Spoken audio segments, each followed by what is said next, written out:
আল্লাহ ডাকদা বললেন, হাবিব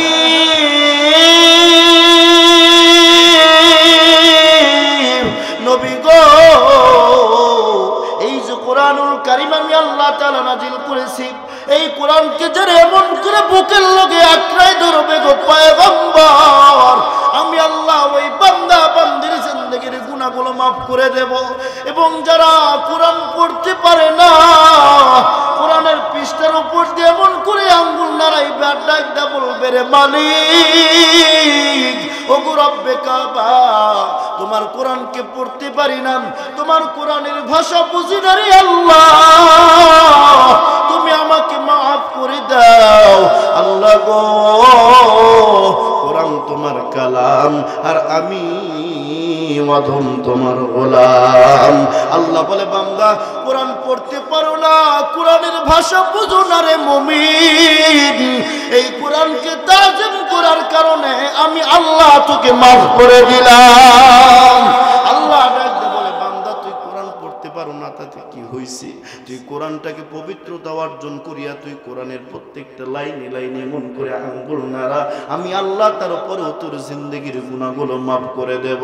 মুসলমান ভাইরা রে আমার, এ বন্ধু কোরআনকে কেন মানবেন না? এ বন্ধু, কোরআন কত পাওয়ারফুল কিতাব জানো নি রে বাবা?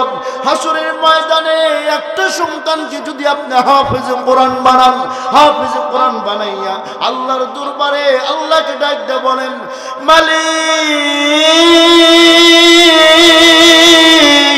ওগো রব্বে কাবা, দুনিয়ার জমিনে তেমন কোন আমল নাই রে আল্লাহ, দুনিয়ার জমিনে তোমার হুকুমকে পালন করতে পারি নাই, দুনিয়ার জমিনে আমি তোমার দুনিয়ার মহব্বতে পড়িয়া আমি কোনো আমল করতে পারি নাই রে আল্লাহ। ওগো রব্বে কাবা, তবে একটা আমল করেছি রে মালিক, ওগো রব্বে কাবা, আমলটা হলো রে আল্লাহ, তুমি আমার একটা সন্তান দিয়ে দিয়েছিলা, এই সন্তানটাকে হাফেজে কোরআন বানাইছি। ওগো রব্বে কাবা, তোমার হাতে তোমার কুদরতি কদমে আমি আমার সন্তানটারে ছেড়ে দিলাম। ওগো রব্বে কাবা, তুমি আমার সন্তানটারে কবুল করে নাও। আল্লাহ ডাকতে বলবে, বান্দা এই কোরআনকে সম্মান করার কারণে, তাজিম করার কারণে, তোর সন্তানকে কোরআনের হাফেজ বানানোর কারণে আমি আল্লাহ তোকে আজকে মাফ করে দিলাম।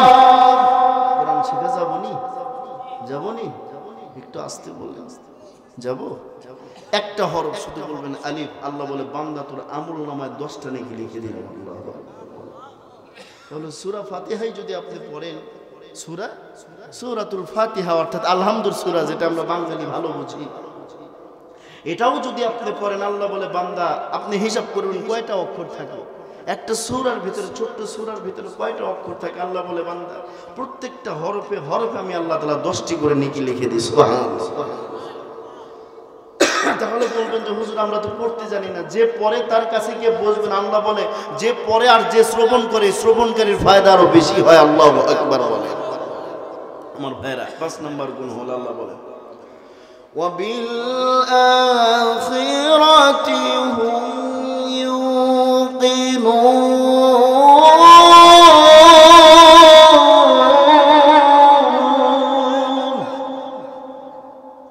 আল্লাহ বলে, বান্দা এই যে পরকাল, আহা কত বড় কঠিন জায়গা। আমার ভাইরা, এ বিষয়ে পরে কথা বলবো। এবার আসুন, কোরআনকে মানবেন না কেন? মিশকাত শরীফের হাদিসের মধ্যে এসেছে, রাসূল সাল্লাল্লাহু আলাইহি ওয়াসাল্লাম যখন দ্বীনের প্রাথমিক অবস্থায় রাসূল সাল্লাল্লাহু আলাইহি ওয়াসাল্লাম কালিমার দাওয়াত দিতে যেতেন, মানুষ তাকে বলতে, মুহাম্মদ পাগল হয়ে গিয়েছে, মুহাম্মদ নিজের বাপদাদার ধর্মের মুখে চুনকালি মেরে নিজের মূল গোড়া ধর্মতন্ত্রের দিকে মানুষকে ডাকছে। আচ্ছা, আপনারা পাবনা আমিনপুরের মানুষ না, সুজানগরের মানুষ, আপনাদের কাছে প্রশ্ন করি, আমার নবীজির পথ দেখানো সঠিক না বেঠিক? একটু জুড়ে বলেন। সঠিক পথ, কিন্তু বেঈমানগুলো বলতে এটা সঠিক নয়। আমার ভাইরা, এবার আমরা রাসূল সাল্লাল্লাহু আলাইহি ওয়াসাল্লামকে বদরের প্রান্তরে আবু জেহেল, উতবা, শাইবা, উমাইয়া ইবনে খালফ, এই সমস্ত বড় বড় কাট্টা কাফেরগুলো এক জায়গায় হলো। এক জায়গায় হওয়ার পরে ডাকতে বলতেছে, ওগো আবু জেহেল, যেই মানুষটার বিরুদ্ধে যুদ্ধ ঘোষণা করেছো, মানুষটা কেমন? কারণ যার বিরুদ্ধে আমরা হট্টগোল বাঁধাবো, মারামারি করব, জিহাদ করব, এই মানুষটার চারিত্রিক দোষ আছে কি? সে ব্যক্তিগত হিসাবে মানুষটা কেমন? আবু জেহেল ওই সময় বলেছিল, আসমানের নিচে জমিনের উপরে মুহাম্মদ বিন আব্দুল্লাহর মতো ভালো মানুষ আমি একটাও দেখিনি। আল্লাহ, মুহাম্মদ বিন আব্দুল্লাহর মতো ভালো মানুষ আমি একটাও দেখিনি। আবু জেহেল ওই সময় সমস্ত কাফের বেঈমান গুলো ডাকতে বলছিল, তাহলে যুদ্ধ করতে আসলি কেন? বলে কারণ একটাই, ক্ষমতা চলে যাবে। নাউজুবিল্লাহ বলবেন না? যারা ক্ষমতার বিরুদ্ধে, যারা ক্ষমতার জন্য কোরআনের বিরুদ্ধে আচরণ করেছে, তারাই ফেরাউনের মতো ডুবে মরেছে। কথা বলেন ঠিক কিনা? আমার ভাইয়েরা, সর্বদা কোরআনের পক্ষে থাকবেন। আমেরিকাতে শুরু হয়ে গেছে। ডোনাল্ড ট্রাম্প উনি বলেছেন, আমেরিকার প্রেসিডেন্ট হওয়ার পরেই বলেছেন, ফিলিস্তিনের গাজা উপত্যকা একেবারে নিমেষেই ধ্বংস করে দেব আমি। আমেরিকার একটা প্রদেশটার নাম মনে হচ্ছে না, পুরা প্রদেশটা আগুনে পুড়ে ঝলসে চলে গেছে একবার। আল্লাহু আকবার বলেন। আল্লাহ বলে, বান্দা আমি বান্দাকে ছাড় দেই, একেবারে ছেড়ে দেই না। সীমা লঙ্ঘনকারীকে আল্লাহ পাক পছন্দ করে না। কথা বলেন ঠিক কিনা?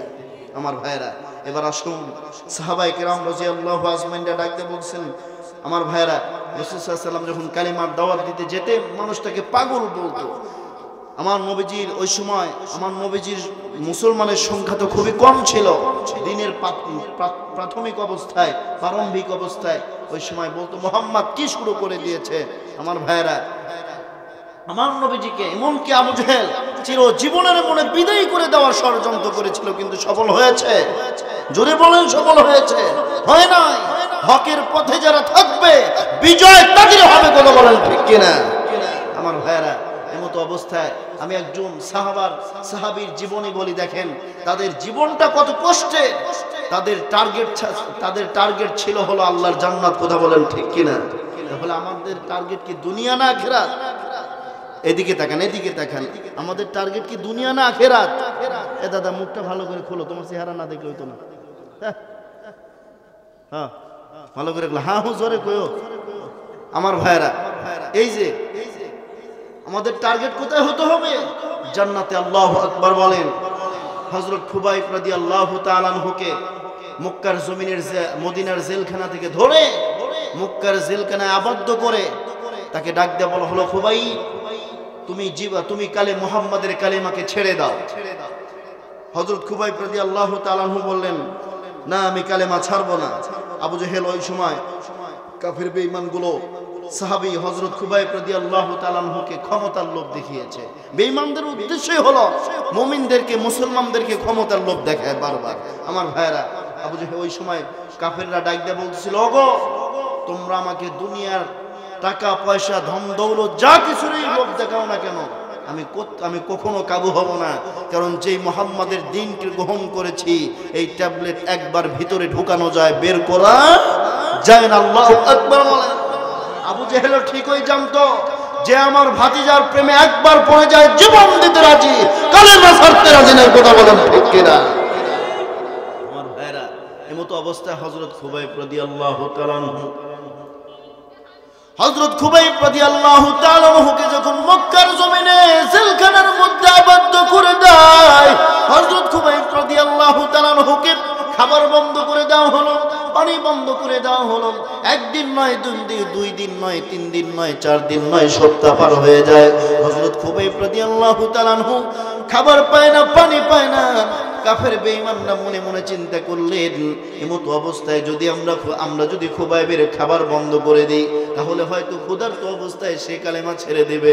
কিন্তু মুসলমান জীবন দিতে পারে, কিন্তু কালেমার পথ থেকে সরে দাঁড়াতে পারে না। কথা বলেন ঠিক কিনা? মুসলমান ভাইরা রে আমার, হযরত খুবাইব আল্লাহকে ডাকতে বলে, মালিক, ওগো রব্বে কাবা, তোমার দ্বীনকে মানার জন্য, তোমার পথে চলার জন্য আমার জীবনটা দিয়ে দিতে রাজি। গো রব্বে কাবা, তোমার দ্বীনের পথে অটল থাকার জন্য আমাকে কবুল করে নাও। আল্লাহ রাব্বুল আলামিন হযরত খুবাইবের দোয়াকে কবুল করেছেন। হযরত খুবাইবকে কাফের বেঈমানরা জিজ্ঞাসা করল, ওগো খুবাইব, তুমি তুমি কালেমা ছেড়ে দাও, কালেমা যদি ছেড়ে দাও রে খুবাইব, তাহলে তোমাকে আমরা টাকা দেব, ঘর দেব, বাড়ি দেব, নারী দেব, সব কিছু দেব। কারণ তুমি যদি কালেমা ছেড়ে দাও তোমার কোনো অভাব থাকবে না রে খুবাইব।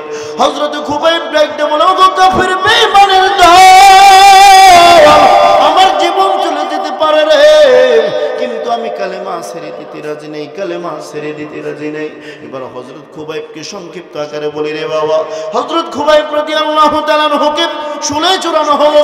শুলের মধ্যে চড়াইয়া হযরত খুবাইব রাদিয়াল্লাহু তাআলা আনহুকে ডাকতে বলতেছেন, রে খুবাইব এবার তুমি সত্য করে বলো। হযরত খুবাইব রাদিয়াল্লাহু তাআলা আনহু বাজান রে আমার এই দিকে খাবার বন্ধ করে দিয়েছে। হযরত খুবাইব রাত্রিবেলা ঘুমেও, রাত্রিবেলা যখন সকল কাফির বেঈমানগুলো ঘুমিয়ে যায়, হযরত খুবাইব ঘুমায় না। হযরত খুবাইব রাত্রিবেলা জাগে আর আল্লাহর দরবারে নামাজ পড়ে আল্লাহর কাছে কান্না করে, আল্লাহকে ডাকতে বলে, মালিক, ওগো রব্বে কাবা, রিজিকের মালিক তুমি, হায়াতের মালিক তুমি, মওতের মালিক তুমি। দুনিয়ার মানুষ আমার খাবার বন্ধ করে দিতে পারে, কিন্তু তোমার রহমত আর ভালোবাসা যদি আমি খুবাইবের উপরে থাকে গো আল্লাহ, আমি খুবাইবের জিন্দেগিতে কোনো কাফের বেঈমান কোনো ক্ষতি করতে পারবে না। মুসলমান ভাইরা রে আমার, হযরত খুবাইব রাদিয়াল্লাহু তাআলা আনহুকে খাবার বন্ধ করে দেওয়া হলো। হযরত খুবাইব রাদিয়াল্লাহু তাআলা আনহুকে পাহারা দেওয়ার জন্য একজন কাফেরকে নাম ছিল তার সাইদ, হযরত সাইদ বিন আমির রাদিয়াল্লাহু তাআলা আনহু, পরবর্তীতে তিনি মুসলমান হয়ে গিয়েছিলেন। হযরত খুবাইব সমস্ত কাফের বেঈমানগুলো বাজানে আমার জিজ্ঞেস করলো, গো সাইদ তুমি জানো খুবাইবের খানা বন্ধ করে দিয়েছি, খুবাইবের পানি খাবার সবকিছু বন্ধ করে দিয়েছি, কিন্তু খুবাইব তো মৃত্যুবরণ করে না, কারণ মানুষ তো না খেয়ে থাকলে তো ক্ষুধার্ত অবস্থায় মারা যায় রে। কিন্তু ওই সময় সাইদ বিন আমির ডাক দেয়া বলে, ওগো কাফির বেঈমানের দল,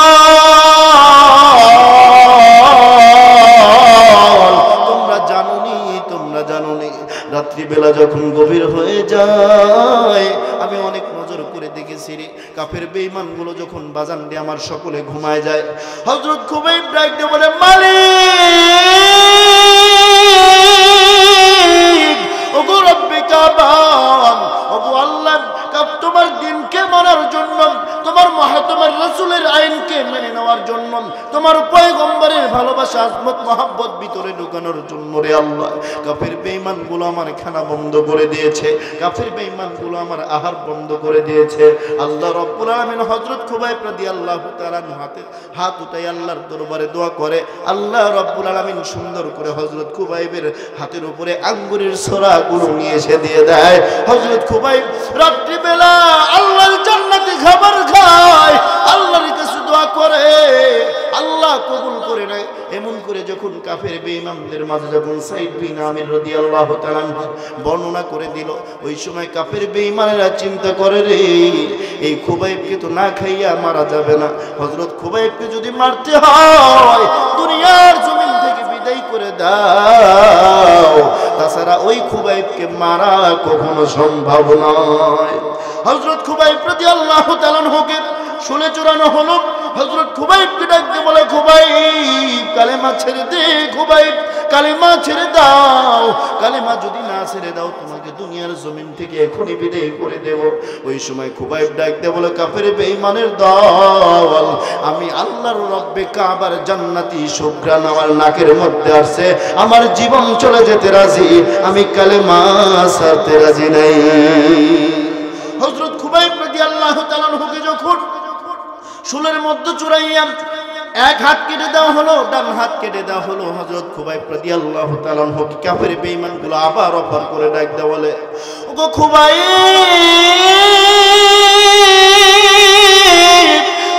রে,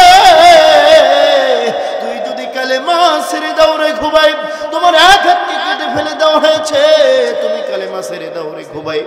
হযরত খুবাইব কালেমা ছেড়ে দেয় না রে বাবা।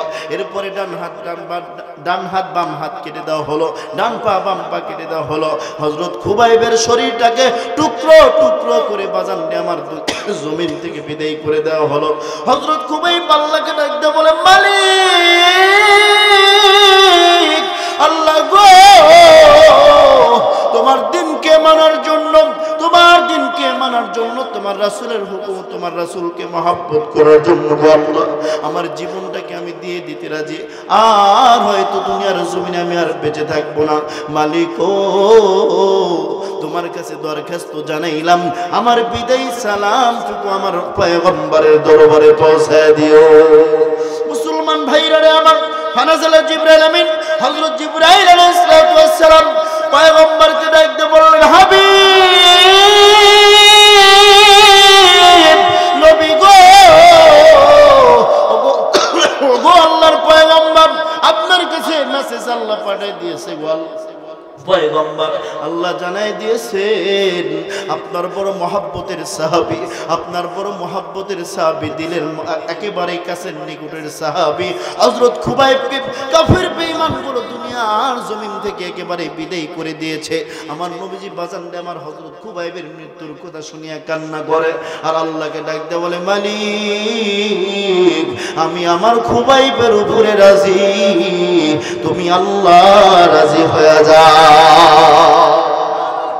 আমি আমার খুবাইবের উপরে রাজি, আল্লাহ তুমি রাজি হয়ে যাও। আল্লাহু আকবার। পয়গম্বর যদি একজন সাহাবীর উপরে রাজি হয়, আমার আপনার উপরে যদি পয়গম্বরের ভালোবাসা মহব্বত দিন মানার কারণে পয়গম্বর যদি আমাকে আপনাকে উম্মত বলে স্বীকার করে, কোনো মানুষ আমাদেরকে ঠেকাতে পারবে? আল্লাহ আমাদেরকে কি কখনো ফেলে দিবে? দেবে না। এজন্য দিনকে আঁকড়ে ধরুন, কোরআনকে শিখুন, কোরআনকে জানুন। আমার ভাইয়েরা 5 নাম্বার বলেছিলাম, ওয়াবিল আখিরাতি হুম ইউকিনুন।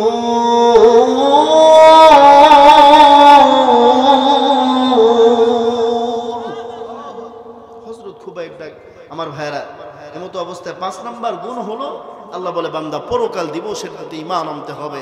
আমার ভাইয়েরা এবার আসুন, পরকাল জমিন কত কঠিন। আম্মাজান হযরত খাদিজা রাদিয়াল্লাহু তাআলা আনহা, নাম শুনছেন কি কখনো? জোরে বলেন, নাম শুনছেন? আমার নবীজির সর্বপ্রথম স্ত্রী যিনি, ইনি পয়গম্বরকে ডাকতে বলতেছেন, ইয়া রাসূলুল্লাহ আমার কবরকে করে বড় বেশি ভয় হয়, আমি ওই অন্ধকার কবরের জিন্দেগিতে কেমনে থাকবো? আমি খাদিজার তো আমল নাই। আল্লাহু আকবার বলেন না। কেমন খাদিজা?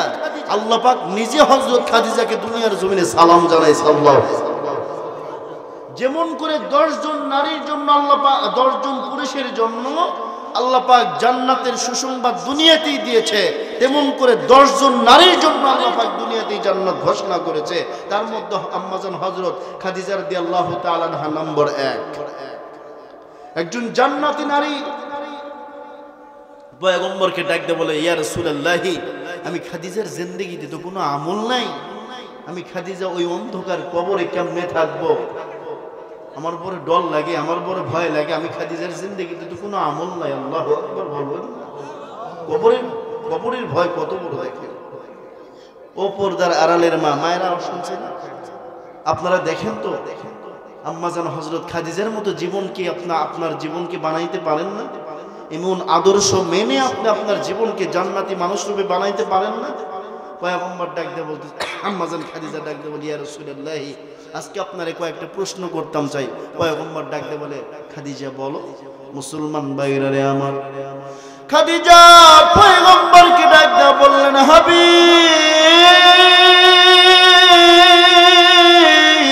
নবী গো, আপনারে কয়েকটা প্রশ্ন করতাম চাই গো পয়গম্বর। ইয়া রাসূলুল্লাহ ইয়া হাবিবাল্লাহ আপনারে কয়েকটা প্রশ্ন করতাম চাই। পয়গম্বর ডাকতে বললেন, খাদিজা বিবি রে, বল রে বিবি, বল তুই কি বলবি বল। আম্মা জান ডাকতে বলে, ইয়া রাসূলুল্লাহ ইয়া হাবিবাল্লাহ আমার ওই অন্ধকার কবর কি করে বড় ভয় হয়, আমি ওই অন্ধকার কবরের জিন্দেগিতে একা একা কেমনে থাকবো? ওগো পয়গম্বর এই যে কয়েকটা প্রশ্ন করতাম চাই, আপনি অ্যানসার দিবেন, জবাব দিবেন গো পয়গম্বর। আম্মা জান ডাকতে বললেন, নবী গো 1 নম্বর প্রশ্ন করতাম করতাম, যাই গো পয়গম্বর, আমি খাদিজা যখন দুনিয়ার জমিন থেকে চলে যাব, আমি খাদিজা দুনিয়ার জমিন থেকে মারা যাবার পরে আপনার শরীরের জুব্বা মোবারক দিয়ে আমি খাদিজাকে কাফনের কাপড় স্বরূপ দিয়ে দেবেন। একটু জোরে জোরে চিল্লায় বলেন না মারহাবা। পয়গম্বর ডাকতে বললেন, খাদিজা বিবি রে, তোর এই কথাটাও আমি মেনে নিয়েছি। আম্মাজান ডাকতে বলেন, নবী গো, আমি খাদিজা যখন দুনিয়ার জমিন থেকে চলে যাব, আপনার শরীরের জুব্বা মোবারক দিয়ে আমাকে কাফনের কাপড় দিয়ে দিবেন। পয়গম্বর ডাকতে বললেন, বিবি রে, এটা আমি মেনে নিয়েছি, পূরণ করে দেব। পয়গম্বরকে ডাকতে বললেন, হাবিব নবী গো, দুই নাম্বার প্রশ্ন করতাম চাই গো পয়গম্বর, আমি খাদিজা যখন দুনিয়ার জমিন থেকে চলে যাব, দুনিয়ার জমিন থেকে চলে যাবার পর গো পয়গম্বর, আমি খাদিজা মারা যাবার পর, আমি খাদিজা যখন মারা যাব, আপনি আমাকে নিজের শরীরের জুব্বা মোবারক দিয়ে কাফনের কাপড় দিবেন। এক নাম্বার চলে গেল। দুই নাম্বার, আমি খাদিজা মারা যাবার পর আপনি জানাজার নামাজের ইমামতি আপনি পয়গম্বর নিজে করবেন। আল্লাহু আকবার বলেন। দেখেন কেমন স্বামী, কেমন স্ত্রী রে বাবা। আমার পয়গম্বর দুনিয়ার জমিনে স্বামী হিসাবে এক নাম্বার ছিল, বাবা হিসাবে এক নাম্বার ছিল, নানা হিসাবে এক নাম্বার ছিল। কথা বলেন ঠিক কিনা? রহমতে আলম নবী, নবী দু জাহান বলো, রহমতে আলম নবী, নবী দু জাহান, সাহাবীরা তোর ভাই ওই নবীজির ঘাম বলো, সাহাবীরা তোর ভাই ওই নবীজির ঘাম। চিনো মানো জানো মানব আমার নবীজি, যাহার জন্য পাগল ছিল তারকারা জি, হায় হায়, যাহার জন্য পাগল ছিল তারকারা জি। তোমরা আরো শুনবানি সুন্দর কাহিনী, জান্নাতের রুমে রুমে লেখা নবীর নাম বলো, জান্নাতের রুমে রুমে লেখা নবীর নাম। উস্তুনে হান্না না একটা খেজুর গাছের নাম, গাছটি ধরে খুতবা দিতেন রাসূল আকরাম। হায় রে, গাছটি ধরে খুতবা দিতেন রাসূল আকরাম। গাছটা নবীর বিরহে কাঁদিতে রহে, নবীর বিরহে গাছ কাঁদিতে রহে। হতভাগ হইলেন যত সাহাবায়ে কেরাম বলো না, হতভাগ হইলেন যত সাহাবায়ে কেরাম বলো না। রহমতে আলম নবী, নবী দু জাহান বলো, রহমতে আলম নবী, নবী দু জাহান, সাহাবীরা তোর ভাই ওই নবীজির ঘাম। লিল্লাহি তাকবীর, আল্লাহু আকবার বলেন, আল্লাহু আকবার। কেমন নবী পেয়েছি, আমার নবীর শরীরের ঘাম মোবারক আমি। আল্লাহু আকবার। আমার ভাইরা, এবার আসুন আম্মাজান ডাকতে বলি, ইয়া রাসূলুল্লাহ, আমি খাদিজা যখন দুনিয়ার জমিন থেকে মারা যাব, আপনি আমার জানাজার নামাজের ইমামতি আপনি পয়গম্বর নিজে করবেন। আল্লাহু আকবার বলে। মুসলমান ভাইরা আমার দিলের কান লাগায় শুনবেন। আম্মাজান ডাকতে বললেন, হাবিব নবী গো, তিন নম্বর কথা হলো, আমি খাদিজা যখন দুনিয়ার জমিন থেকে চলে যাব, আমি খাদিজা মারা যাবার পর পয়গম্বর আপনি কবরের মধ্যে আপনার নিজে হাতে আমারে শুইয়ে দিবেন। আল্লাহু আকবার বলেন। পয়গম্বর ডাকতে বললেন, রে বিবি, তোর এই কথাটা আমি মেনে নিয়েছি। এইবার বাজান আমার আম্মাজান ডাকতে বলতেছেন, হাবিব নবী গো, আরো কয়েকটা প্রশ্ন করতাম চাই গো পয়গম্বর। আমার নবী ডাকতে বলতেছেন, খাদিজা বলো কি প্রশ্ন করতে চাও? এইবার পয়গম্বরকে ডাকতে বলি, ইয়া রাসূলুল্লাহ, ইয়া হাবিবাল্লাহ, আমি খাদিজা মারা যাবার পর আমাকে যখন সকলে মাটি দিয়ে চলে আসবে, কবরের মাটি দিয়ে চলে আসবে, সকলে কবরের মাটি সম্পন্ন করে দিয়ে চলে আসবে, হাবিব আমি বলতে চাই গো ইয়া রাসূলুল্লাহ ইয়া হাবিবাল্লাহ, যতই যে মুনকার নাকির আসে আমাকে যে তিনটা প্রশ্ন করবে পয়গম্বর, ওই কবরের প্রশ্নের জবাব আপনি পয়গম্বর নিজে দিয়ে দিবেন।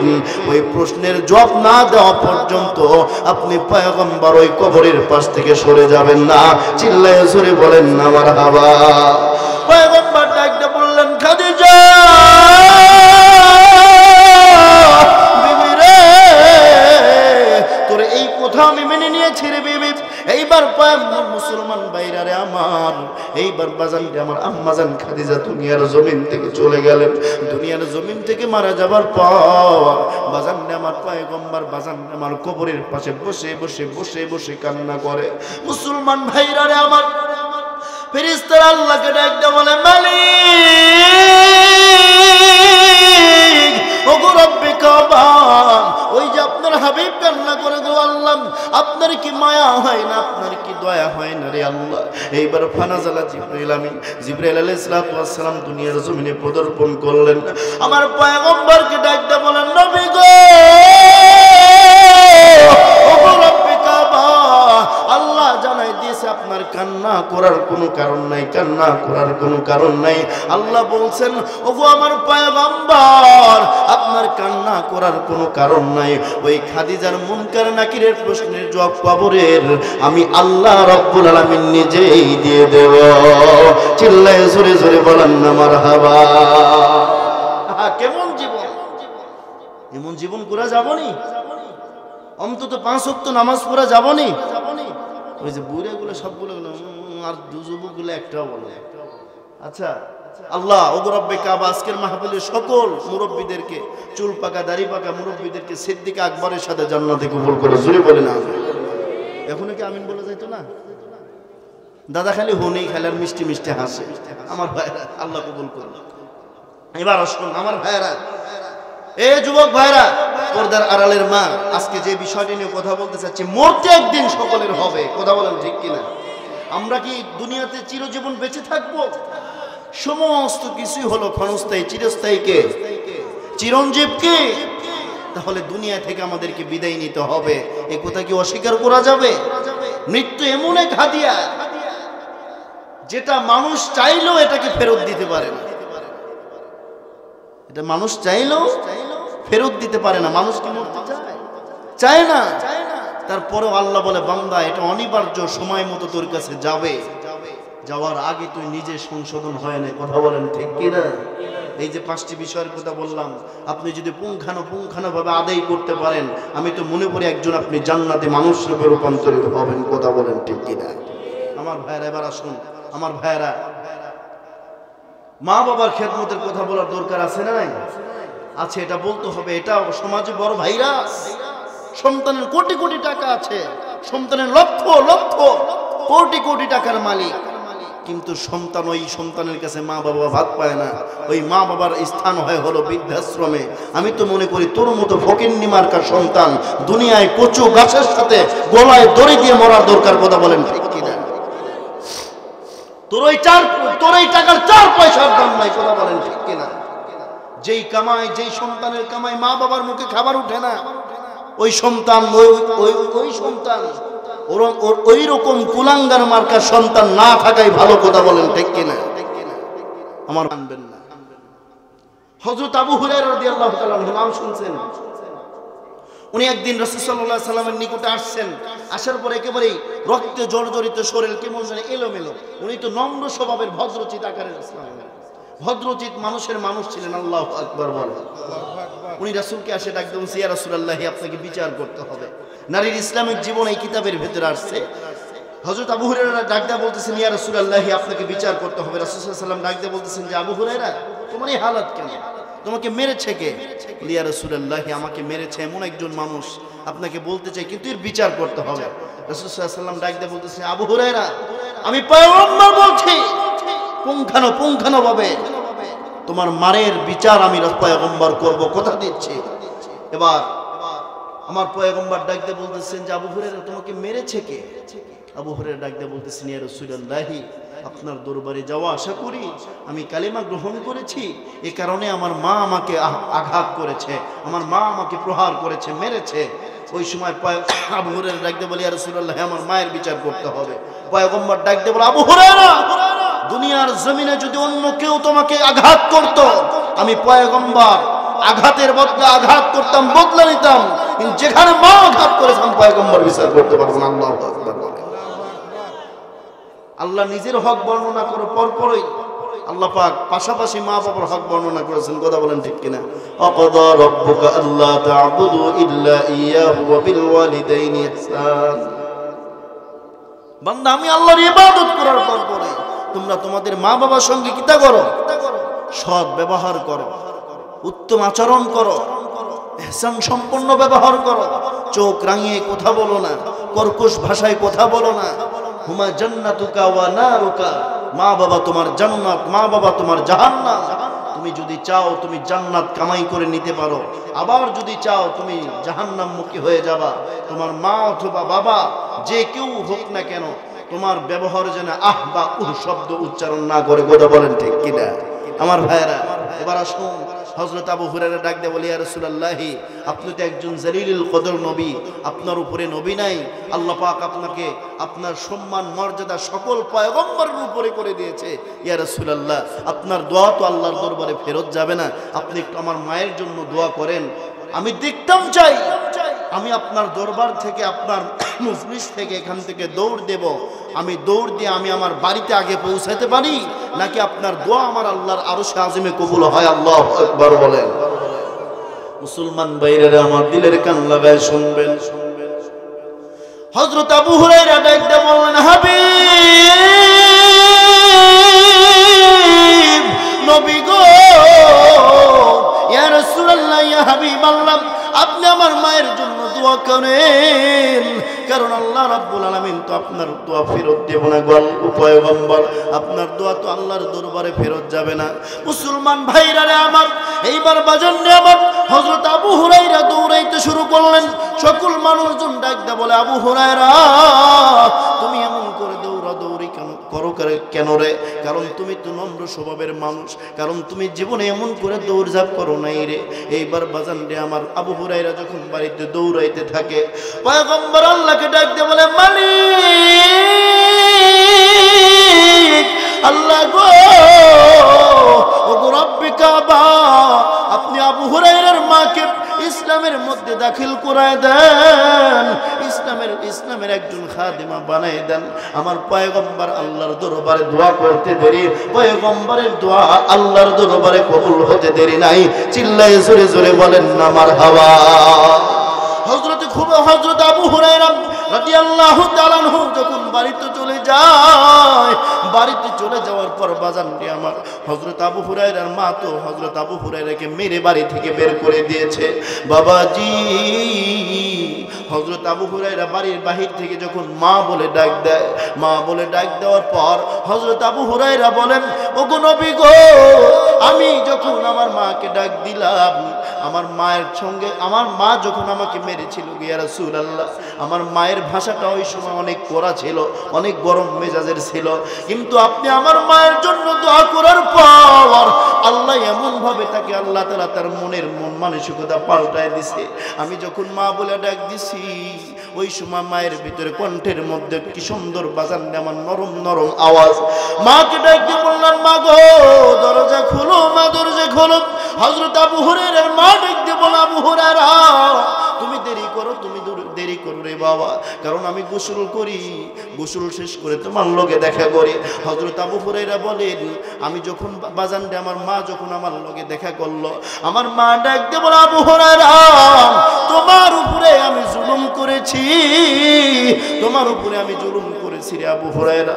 তুমি কোন মুহাম্মাদের পাগল হইছো? ওই মুহাম্মাদের পাগল আমি মা হতে চাই।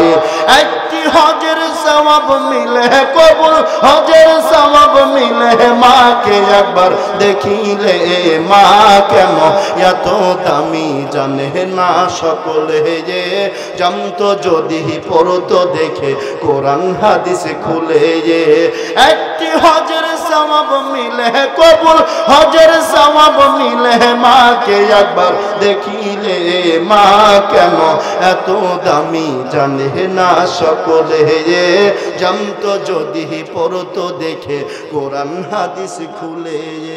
দুইটি বছর প্রাণ করালেন মায়ের বুকের দুধ, কোলে পিঠে নিয়ে মাগো দিলেন কত সুখ।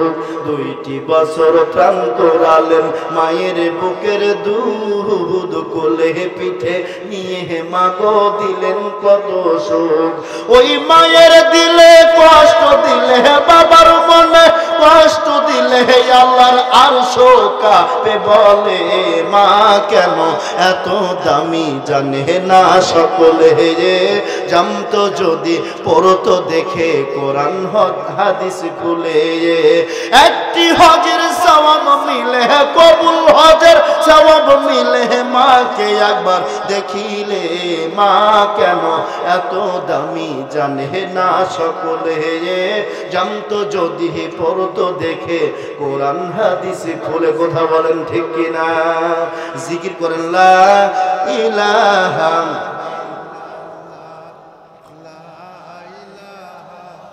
আরো জোরে লা ইলাহা, লা ইলাহা ইল্লাল্লাহু মুহাম্মাদুর রাসূলুল্লাহ সাল্লাল্লাহু আলাইহি ওয়াসাল্লাম। আমার ভাইরা, এবার শুন, আপনি কোন সন্তানের জন্য কি করছেন?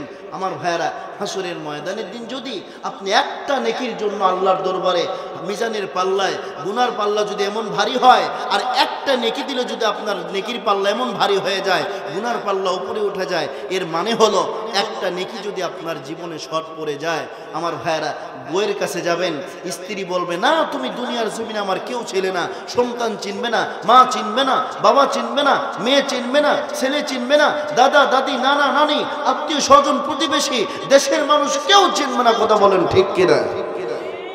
একটা নেকি যদি থেকে যায়।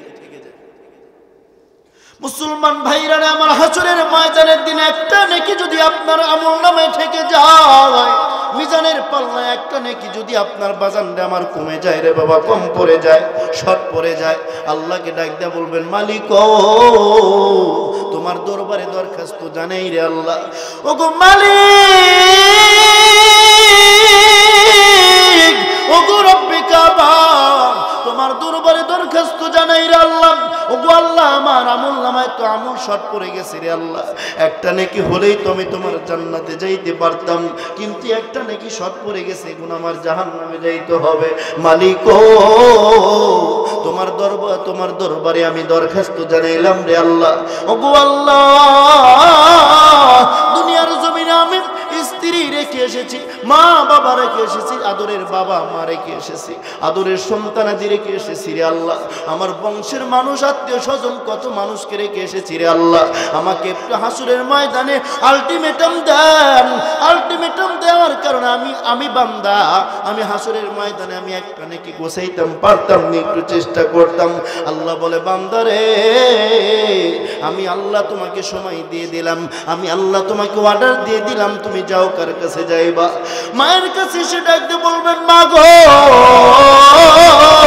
দুনিয়ার জমিনে আমি সন্তানের জন্য কত কষ্ট করেছো, মাঘ মাসে শীতের মধ্যে মা গো কত কষ্ট করে আমাকে বুকের লগে এমন করে আঞ্জা দিয়া জড়িয়ে ধরে রেখেছো, ওগো মা তুমি তো আমারে কখনো কষ্ট পেতে দাও নাই, আমি পড়াশোনা করার কালে রে মা, রাতকে রাত মানো নাই, দিনকে দিন মানো নাই।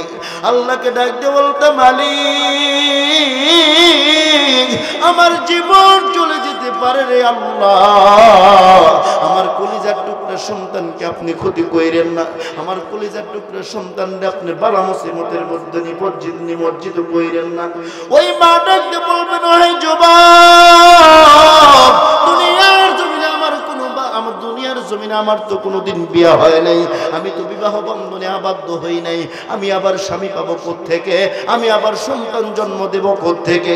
বাবার কাছে গিয়ে বলবেন, বাবা গো একটা নেকি দে বাবা, একটা নেকি দে, একটা নেকি দিলে আমি আল্লাহর দরবারে জান্নাতে যাব গো আল্লাহ। আপনি যদি আমার একটা নেকি দেন আমি তাহলে আল্লাহর দরবারে জান্নাতে যাইতে পারতাম। বাবা ডাক দিয়ে বলবেন, ওহে যুবক, আমি তো দুনিয়ার জমিনে কোনো বিয়ে করি নাই, আমি আবার স্বামী, আমি আবার সন্তান পাবো কোত্থেকে? এইবার সন্তান নিজের সন্তানের কাছে গিয়ে বলবেন, ওগো মা, দুনিয়ার জমিনে তোর যৌতুকের তোকে বিয়ে দেওয়ার জন্য 10 থেকে 15 লক্ষ টাকা আমি যৌতুকের জোগাড় করতে গিয়া রাতকে রাত মানি নাই, দিনকে দিন মানি নাই রে মা। নিজের জীবনটাকে, নিজের জীবনের সুখ আমি বাজানলে আমার দেখি নাই। আমার নিজের জীবনের অসুস্থ হলে আমি অসুস্থতার জন্য ওষুধ খাইতে পারতাম না, নিজের জামা ছিঁড়ে গেছে একটা জামা নিতাম না রে মা। ওগো মা, তোর সুখের জন্য আমার জীবনটাকে, জীবনের সুখটা বিলীন করে দিয়েছি, আমার নিজের জীবনের তোয়াক্কা করি নেই রে মা। ওইবার মা ডাকতে বলবেন, ওহে যুবক, দুনিয়ার জমিনে তো আমার কোনো বাবা ছিল না, দুনিয়ার জমিনে আমার তো কোনো বাবা ছিল না। মা ওই মেয়ে জানে ওটা আমার বাবা, কিন্তু কারণ বাজান রে আমার স্বীকারোক্তি দিলেই তো বিপদ বাজান রে আমার। একটা নেকি যদি আমার আমল নামায় শর্ট পড়ে যায় আমি আবার কার দরবারে গিয়ে ছটফট করব? মুসলমান ভাইরা রে আমার, এইবার যুবককে আল্লাহর দরবারে গিয়ে বাজান রে আমার এইবার ছেলের কাছে গিয়ে ডাকতে বলবে, ওহে যুবক, আমাকে একটা নেকি দাও রে বাবা। দুনিয়ার জমিনে তোকে মানুষ করতে গিয়া, দুনিয়ার জমিনে তোরে কষ্ট করে লালন পালন করছি, তোর চাকরির জন্য কত রাত ঘুমাই নাই, তোর চাকরির জন্য বাজান রে আমার কত দিন আমি কষ্ট করেছি, নিজের সুখকে সুখ মনে করি নেই, নিজের কষ্টকে কষ্ট মনে করে নেই। রাত্রি চলে গেছে ঢাকা শহরে রিক্সা চালাইছি, রাত্রি চলে গেছে বাজান রে আমার কালিকাপুর এই যে মাঠের ভেতরে পেঁয়াজ লাগাইছি রে বাবা, ধান রোপণ করে ধান কাটিছি রে বাবা, নিজের সুখ চিন্তা করি নাই। আজকে আমি একটা নেকির জন্য জান্নাতে যাইতে পারতাম না। এইবার যুবক ডাকতে বলবেন, হে যুবক, দুনিয়ার জমিনে আমার কোনো বাবা ছিল না, আমার দুনিয়ার জমিনে কোনো বাবা ছিল না, দুনিয়ার জমিনে আমি আমার বাবা পাবো কোত্থেকে? এইবার সন্তানের কাছ থেকে যখন বাবা মাহরুম হয়ে আল্লাহর দরবারে গিয়ে বলবেন, মালিক ওগো রব্বে কাবা, মায়ের কাছে গেলাম মা নিষেধ করে দিল, বাবার কাছে গেলাম বাবা নিষেধ করে দিল, নিজের সন্তানের ছেলের কাছে গেলাম ছেলে নিষেধ করে দিল, নিজের মেয়ের কাছে গেলাম মেয়ে, নিজের মেয়ে নিষেধ করে দিল, নিজের দাদা দাদি নানা নানি এমন কোন আত্মীয় স্বজন নাই যে আমি হাসরের ময়দানে ঘোরাঘুরি করি নাই। ওগো রব্বে কাবা, আমি তো দুনিয়ার জমিনে ওলামায়ে কেরামের মুখ থেকে শুনছিলাম, গো আল্লাহ আপনি হলো রহমান, আপনি হলো রহিম, আপনি দয়ার সাগর। ওগো রব্বে কাবা, আমি তোমার দরবারে আল্লাহ তাআলা, তুমি যে রহমান, তুমি যে রহিম, আপনি দয়ার সাগর। যে ব্যক্তি, যেই মানুষটা বেশি বেশি মানুষকে দয়া করে ওই মানুষের কাছে মানুষ বেশি ভিড় জমায়। ওগো রব্বে কাবা, ওলামায়ে কেরামের মুখ থেকে শুনছি আপনি বড় দয়ার সাগর। আমি অন্তরে বিশ্বাস করি গো আল্লাহ আপনি আমার পালন কর্তা। ওগো মালিক, ওগো রব্বে কাবা, আপনার কাছে আমি দরখাস্ত জানাই রে আল্লাহ, আপনার আমি রহমান নামে মেনে নিয়েছি রে আল্লাহ। আল্লাহ বলে, বান্দারে আজকে যেহেতু আমাকে রহমান নামে পরিচয় দিছো, এই রহমান নামে পরিচয় দেওয়ার কারণে, আমি আল্লাহকে আল্লাহ বলে মেনে নেওয়ার কারণে আমি আল্লাহ রব্বুল আলামিন তোকে মাফ করে দিলাম। কার জন্য কি করেন? দুনিয়াতে সন্তান বিসিএস পরীক্ষা দিয়েছে, সন্তানকে ভালো চাকরি দিতে হবে, নিজের পা ছেঁড়া, জুতা ছিঁড়ে গেছে, জামা ছিঁড়ে গেছে, নিজের চিন্তা করেন না?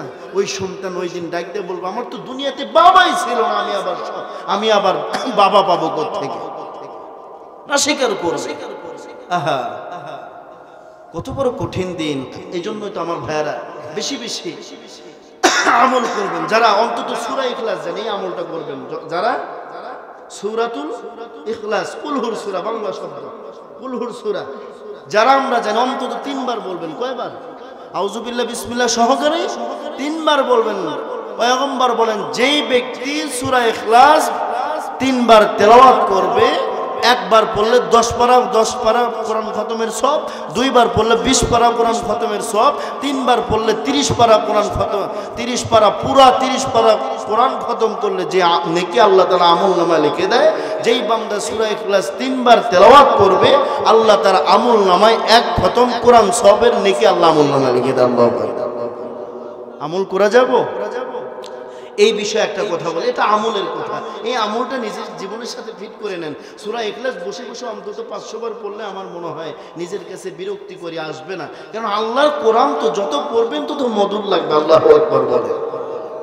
হযরত আবু হুরায়রা, হযরত আবু যর গিফারি রাদিয়াল্লাহু তাআলা আনহু, আমার ভাইরা, আমার রাসূল সাল্লাল্লাহু আলাইহি ওয়াসাল্লাম, নবীজি সাল্লাল্লাহু আলাইহি ওয়াসাল্লাম এবং হযরত জিবরাইল আলাইহিস সালাতু ওয়াস সালাম কথোপকথন করছেন, দুজন আলাপ আলোচনা করছেন। এমতো অবস্থায় একজন সাহাবী এমন করে রুমাল দিয়ে সুন্দর করে চাদর দিয়ে মুখটা ঘুমটা দিয়ে ঢেকে উনি পাশ দিয়ে চলে যাচ্ছেন, কিন্তু হযরত আবু যর গিফারির মুখ দেখা যাচ্ছে না, মুখ চেহারা ফেস দেখা যাচ্ছে না। এমতো অবস্থায় পয়গম্বরের এই হযরত জিবরাইল আলাইহিস সালাতু ওয়াস সালাম ডাক দিয়ে বলতেছেন, ইয়া রাসূলুল্লাহি, ওই যে আপনার আবু যর গিফারি, যে আল্লাহু আকবার বলেন। হযরত জিবরাইল আলাইহিস সালাতু ওয়াস সালামকে পয়গম্বর ডাক দিয়ে বলে, জিবরাইল, জিবরাইল রে, আমার পয়গম্বর, আমার সাহাবী হযরত আবু যরকে তুমি কেমনে চিনো রে? তুমি আমার আবু যরকে কেমনে চিনো? তুমি আমার আবু যরের সঙ্গে কেমনে পরিচয়? আমার এইবার জিবরাইল ডাকদা বলেন, নবী গো, আপনার জিবরাইল, আপনার আবু যর গিফারিকে আমি জিবরাইল শুধু চিনি না, বরং আসমানের সকল ফেরেশতারা ওই আবু যর গিফারিকে চিনে। জোরে জোরে চিল্লায় বলেন না মারহাবা। পয়গম্বর ডাকতে বললেন, জিবরাইল, জিবরাইল রে, আমার আবু যরের এমন কি আমল আছে রে জিবরাইল, যে আমল করার কারণে আসমানের সকল ফেরেশতারা আমার সাহাবী হযরত আবু যর গিফারিকে চেনে। এইবার জিবরাইল ডাকতে বলতেছেন, ইয়া রাসূলুল্লাহ, ইয়া হাবিবাল্লাহ, হুজুর, ওই যে একবার কোরআন এই সূরাতুল ইখলাস 3 বার পড়ার কারণে আল্লাহ রাব্বুল আলামিন ওই বান্দার আমলনামায় বাজান দিয়ে আমার এক খতম কোরআন খতমের সওয়াব দেয়। এমন কত হাজার কোরআন খতমের সওয়াব আপনার আবু যর গিফারির আমলনামায় আছে গো পয়গম্বর, যা অন্য কোন সাহাবীর আমলনামায় নাই। আর এই আমলের কারণে আল্লাহ রাব্বুল আলামিন এতটা কবুল করে নিয়েছে গো পয়গম্বর।